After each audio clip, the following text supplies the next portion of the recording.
मैं भारतीय जनता पार्टी के यशस्वी नेता रहे एक योग्य जनप्रतिनिधि, वरिष्ठ अधिवक्ता के रूप में जिन्होंने लोक कल्याण का एक बृहद अभियान प्रारंभ किया था, स्वर्गीय वीरेंद्र सिंह सरोई जी की स्मृतियों को कोटि कोटि नमन करते हुए उन्हें विनम्र श्रद्धांजलि अर्पित करता हूं।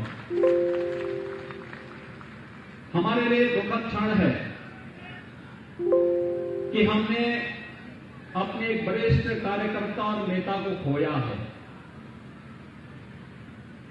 स्वाभाविक रूप से इस बुलंदशहर के विकास के लिए उनके अनेक सपने थे और उन्हें साकार एक एक करके वे करते जा रहे थे।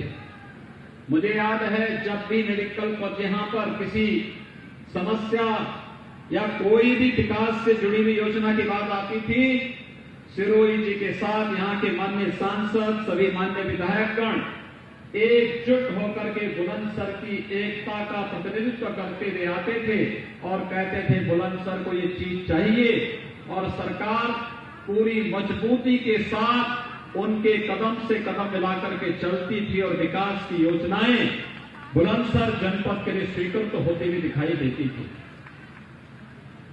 भाइयों बहनों, यहां के विकास की योजनाओं पर तो मैं चर्चा करूंगा ही, लेकिन मैं आपको ले चलता हूं 2017 में। याद करिए 2017 में विधानसभा चुनाव प्रचार अभियान का शुभारंभ मैंने इसी बुलंदशहर से किया था और बुलंदशहर में आकर के तब मैंने आपसे कुछ कहा था।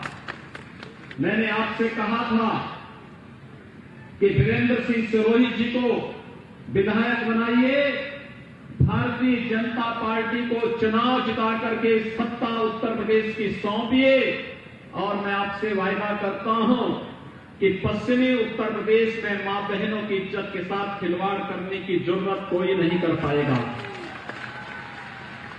तब मैंने आपसे कहा था कोई केराना और कांदला की घटना करने का दुस्साहस नहीं कर पाएगा, कोई सचिन और कोई गौरव फिर से अपने आप को बलिदान करने की आवश्यकता नहीं महसूस होगी। और आपने समर्थन दिया, सहयोग दिया। आज आपने देखा होगा पश्चिमी उत्तर प्रदेश में बहन, बेटी और हर नौजवान, यहां का किसान अपने को सुरक्षित भी महसूस करता है। दंगाइयों को कहां भेजना है ये सरकार ने पहले भी नहीं तय कर दिया था। दंगाई वहां जा रहे हैं और एक एक माफिया के घरों में और उनकी अपूर्व संपत्तियों पर चल रहा बुलडोजर आज इसका प्रमाण है। पहले गुंडे माफिया सत्ता के संरक्षण में गरीबों का, व्यापारियों का अपहरण करते थे, उनकी जमीनों पर कब्जा करते थे, व्यावसायिक प्रतिष्ठानों पर कब्जा करते थे, बेखौफ घूमते थे। लेकिन आज ये जान की भीख मांग रहे हैं और इनके द्वारा अनैतिक तरीके से कमाई गई संपत्ति पर सरकारी बुलडोजर चलता हुआ दिखाई दे रहा है। ये है व्यवस्था कैसे चलनी चाहिए, ये एक उदाहरण है। और इसीलिए आपने ताकत दी थी, उस ताकत का इस्तेमाल जनहित में, प्रदेश हित में, यहां के गरीबों के लिए, किसानों के लिए, व्यापारियों के लिए, नौजवानों के लिए और बहन बेटियों की सुरक्षा के लिए इस ताकत का इस्तेमाल हो रहा है। उत्तर प्रदेश को उत्तम प्रदेश बनाने के सपने को साकार करने के लिए इसका इस्तेमाल हो रहा है। इसके लिए मैं बुलंदशहर की जनता का हृदय से आभार व्यक्त करने के लिए आज एक बार फिर से आपके बीच आया हूं।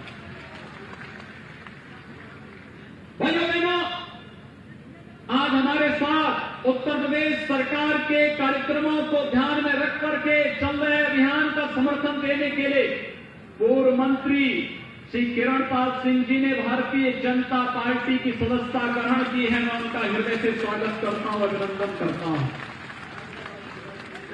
उनका एक लंबा कार्यकाल रहा है।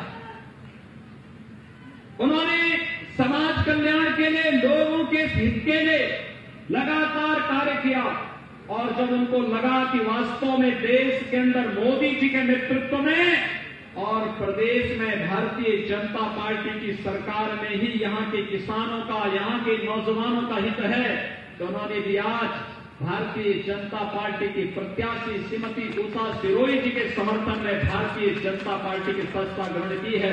मैं उनका हृदय से अभिनंदन करता हूं। भाइयों बहनों, आप याद करिए, पश्चिमी उत्तर प्रदेश और उत्तर प्रदेश का किसान देश के पूर्व प्रधानमंत्री स्वर्गीय चौधरी चरण सिंह जी के प्रति सदैव अपनी कृतज्ञता ज्ञापित करता है। कृतज्ञता ज्ञापित करने के कारण थे कि चौधरी साहब ने किसानों के हितों को सर्वोच्च प्राथमिकता दी थी। लेकिन चौधरी साहब के नाम पर राजनीति करने वालों ने सचमुच क्या किसानों के हित में काम किया? अगर काम किया होता तो रमाला चीनी मिल 30 वर्षों तक अपने विस्तारीकरण और आधुनिकीकरण की बाट नहीं जोतती। जब उत्तर प्रदेश के अंदर भारतीय जनता पार्टी की सरकार आती है, तब हमारी सरकार आने के बाद हम लोगों ने रमाला चीनी मिल जो चौधरी चरण सिंह जी की कर्मभूमि थी, उस चीनी मिल की विस्तारीकरण की योजना को स्वीकृति दी, धनराशि दिया और आज अपनी पूरे विस्तार के साथ रमाला चीनी मिल कार्य करके यहां के किसानों के जीवन में खुशहाली लाने का कार्य कर रही है। पश्चिमी उत्तर प्रदेश के विकास के लिए चौधरी साहब ने जो सपना देखा था, उस सपने को साकार किसी ने किया है, भारतीय जनता पार्टी ने किया है। और चौधरी साहब के उन सपनों को साकार करने का कार्य कोई करेगा, भारतीय जनता पार्टी करेगी, कोई अन्य दल नहीं कर सकता। लोगों ने राजनीति बहुत की, लोग बहुत बोलते रहे। यहां के लोग सीधे हैं, सज्जन हैं और दो टूक बात करने के आदी हैं।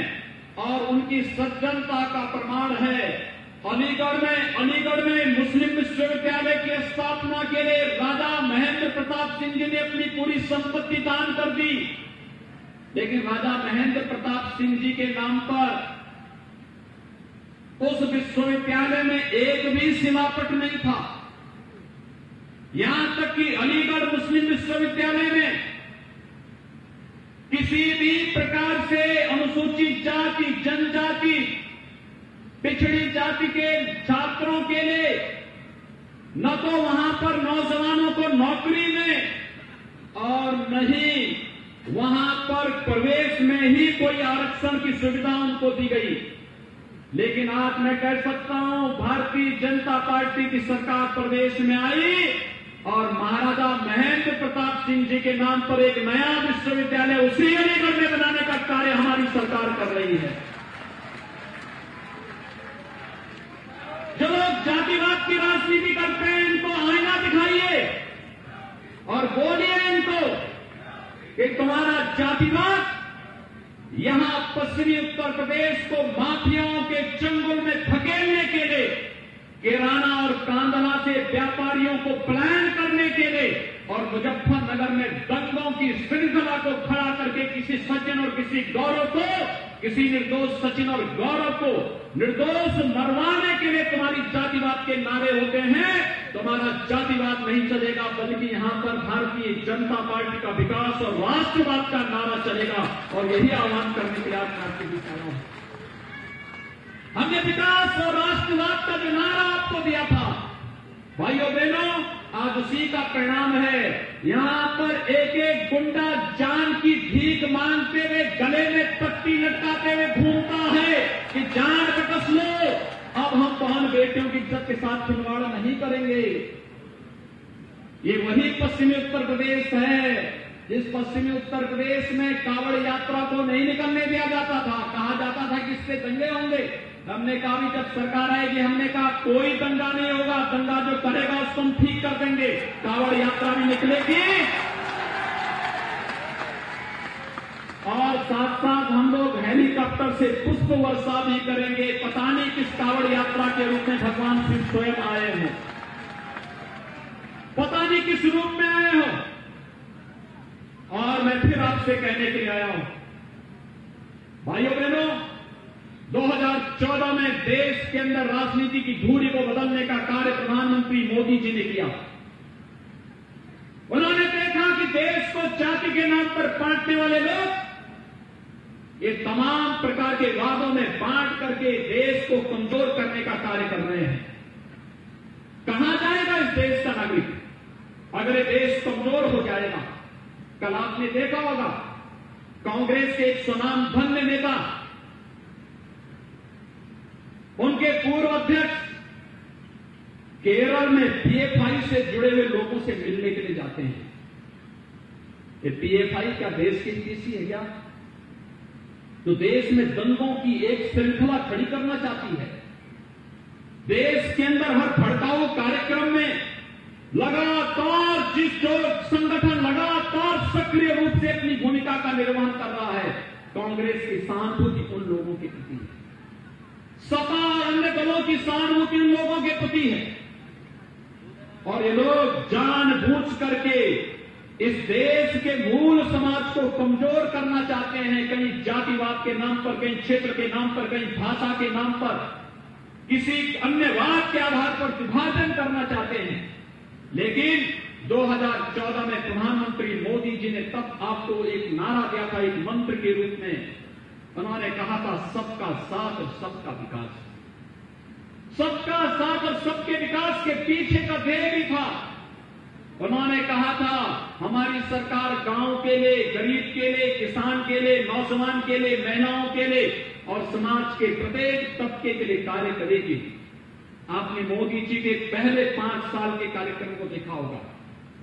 हर गरीब को मकान मिलेंगे, हर गरीब को शौचालय मिलेगा, हर गरीब को विद्युत का कनेक्शन निःशुल्क मिलेगा, हर गरीब को रसोई गैस का कनेक्शन निःशुल्क मिलेगा, हर किसान को प्रधानमंत्री किसान सम्मान निधि का लाभ मिलेगा, हर किसान, नौजवान के लिए तमाम प्रकार की योजनाओं को, चाहे वह स्किल मिशन के अंतर्गत हो, मेक इन इंडिया के अंतर्गत हो या तमाम प्रकार के अन्य योजनाओं के अंतर्गत कार्यक्रम चलेंगे ही चलेंगे। लेकिन साथ साथ हर गरीब को प्रदेश के, देश के अंदर उन्होंने आयुष्मान भारत की 5 लाख रुपए की निःशुल्क सालाना स्वास्थ्य बीमा का कवर देने का काम भी प्रधानमंत्री मोदी जी ने किया। हमने तो किसी की जाति नहीं देखी, हमने तो किसी का क्षेत्र नहीं देखा, हमने तो किसी का भाषा नहीं देखी। हमने तो कहा जो भारत का है, प्रत्येक नागरिक का अधिकार भारत के संसाधनों पर है और उसको इसका हक मिलना ही चाहिए, उसको दिया जा रहा है। पहले प्रदेश में भर्तियां निकलती थी, पुलिस की भर्ती, शिक्षकों की भर्ती, ये एक जनपद में एक जाति के लिए भ्रष्टाचार का कारण बन जाता था। लेकिन आज 1,37,000 भर्तियां की है। मैं पश्चिमी उत्तर प्रदेश के नौजवानों का अभिनंदन करूंगा। इस भर्ती में पश्चिमी उत्तर प्रदेश के ज्यादातर नौजवान आए हैं। मैं देखता था जब दिल्ली में मैं रहता था सांसद के रूप में, यहां की सड़कों पर सुबह सुबह और शाम के समय नौजवान निरंतर प्रैक्टिस करता था, दौड़ता था, खूब प्रैक्टिस करता था। लेकिन जब भर्ती आती थी तो भर्ती बिक जाती थी। ये भर्तियां यहां के नौजवानों के लिए नहीं। मुझे याद है पाकपत के एक ही गांव के 29 नौजवान उत्तर प्रदेश पुलिस में भर्ती हुए। उन्होंने मुझे इस बात के लिए बधाई दी। उन्होंने कहा साहब अगर आपकी सरकार नहीं होती तो हम लोग भर्ती कभी नहीं होते।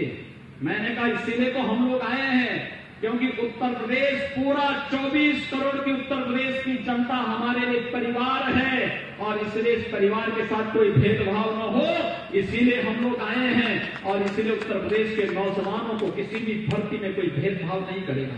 मेरा तो यही संकल्प है। अगर उत्तर प्रदेश की गरीब जनता के हक पर कोई डकैती डालने का कार्य करेगा, वो कोई भी अधिकारी होगा, कोई भी कर्मचारी होगा, उसको जेल जाना होगा। और अगर हमारे नौजवानों के हितों के साथ कोई खिलवाड़ करेगा तो फिर उसे भी हम जेल के अंदर डालेंगे। और कोई गुंडा और माफिया कहीं पर सिर चढ़ करके बोल करके अनावश्यक रूप से किसी गरीब को, किसी व्यापारी को, किसी किसान को परेशान करेगा तो उसको वहीं भेजेंगे जहां पर राम नाम सत्य के अलावा कोई और दूसरा नारा होगा ही नहीं। भाइयों बहनों, हमने जो कहा वो करके दिखाया है। 2017 में और 2019 में जब हम लोग आए थे तब आपने कहा था, 2019 में एक बात रह गई थी, लोग कहते थे कि आप लोग कहते हैं कि राम मंदिर के लिए क्या करेंगे, रामलला हम आएंगे, मंदिर वहीं बनाएंगे, लेकिन तारीख नहीं बताएंगे। भाइयों बहनों, अब तो ये तारीख भी बता दी ना। अयोध्या में भगवान राम के भव्य मंदिर का मार्ग प्रशस्त हो गया ना। आदरणीय प्रधानमंत्री मोदी जी ने अयोध्या में 5 अगस्त 2020 को 492 वर्षों से प्रतीक्षित भव्य राम मंदिर के कार्यक्रम का शुभारंभ कर दिया है ना। क्यों खुश हैं? सभी लोग खुश हैं? मैं सही बताऊं, अगर कोरोना नहीं होता ना, मैं गांव गांव से आप सबको अयोध्या में जरूर बुलाता। प्रार्थना करिए भगवान से एक कोरोना से जल्दी मुक्ति मिले। कोरोना कालखंड में आपने देखा होगा प्रधानमंत्री मोदी जी के नेतृत्व में किस रूप में काम हुआ, किस रूप में कार्य हुआ। एक एक व्यक्ति को राशन देने की व्यवस्था हो, उसको स्वास्थ्य की सुविधा देने का कार्य हो, प्रशासन ने, कोरोना वॉरियर्स ने, समाज के प्रत्येक तबके में, हर समाज के लोगों ने जिस रूप में आगे आकर काम किया, मैं उन सबका अभिनंदन करता हूं। और उत्तर प्रदेश देश में आबादी का सबसे बड़ा राज्य होने के बावजूद सबसे बेहतर परिणाम देने वाला राज्य भी कोरोना में उत्तर प्रदेश ही है। भाइयों बहनों, ये सब आपके कारण संभव हो पाया है और इसलिए मैं आप सबसे अपील करूंगा, मेरी अपील होगी आप सबसे कि जब तक दवाई और वैक्सीन नहीं आ जाती हमारे पास, तब तक 2 गज की दूरी और मास्क जरूरी का पालन हम जरूर करें। स्वर्गीय वीरेंद्र सिंह सिरोही जी आपके नेता थे, बहुत वरिष्ठ कार्यकर्ता थे, पूरा जीवन समाज के लिए, पार्टी के लिए समर्पित कर दिया। उन्होंने जो कहा, हमारे सांसद और विधायकों ने जो कहा, हमने बुलंद स्तर के लिए किया। बुलंद स्तर में कोई सोचता था आज मेडिकल कॉलेज भी बुलंद स्तर में बनने जा रहा है। भाइयों बहनों, बुलंद स्तर के लिए मेडिकल कॉलेज। चीनी मिल बंद हो गई थी, सपा सरकार बंद कर चुकी थी। चीनी मिल की शुरुआत श्री सुरेश राणा जी ने सिरोही जी के और यहां के माननीय सांसद और विधायकों के कहने पर प्रारंभ कर दी है। अमृत योजना में बुलंदशहर के विकास की परियोजना को तेजी के साथ आगे बढ़ाने का कार्य हो ही रहा है। लेकिन भाइयों बहनों, बगल में ही जेवर में हम लोग एयरपोर्ट बना रहे हैं, उसका लाभ सबसे ज्यादा बुलंदशहर को ही मिलना है। और सुनेंगे, अब फिल्म सिटी के लिए मुंबई नहीं जाना पड़ेगा, बुलंदशहर के ही बगल में फिल्म सिटी भी बना रहे हैं। फिल्मों में काम करने का अवसर मिलेगा आप लोगों को। मैं तो यहां के सांसद भोला सिंह जी को बोला हूं कि भाई देखो, जनता की सेवा करो, फिल्मों के चक्कर में मत पड़ना भी से। ये तो पता लगा कि फिल्मों में काम करने के लिए चले गए, जनता यहां ढूंढ रही है, लेकिन वे जनता की सेवा में लगेंगे, जनता का कार्य करेंगे और पूरी मजबूती के साथ यहां पर कार्य होगा। विकास के पैमाने पर, सुरक्षा के मुद्दे पर और भ्रष्टाचार के मुद्दे पर कोई समझौता नहीं। भाइयों बहनों, इसकी जिम्मेदारी हमारी। आप भारतीय जनता पार्टी को चुनाव जिता करके भेजिए, यही अपील करने के लिए मैं आपके बीच आया हूं। और भाइयों बहनों, श्रीमती उषा सिरोही जी को भारतीय जनता पार्टी ने अपना प्रत्याशी बनाया है। उन्हें भारी बहुमत से चुनाव जिता करके भेजेंगे। दोनों हाथ उठा करके मेरे सामने बताइए।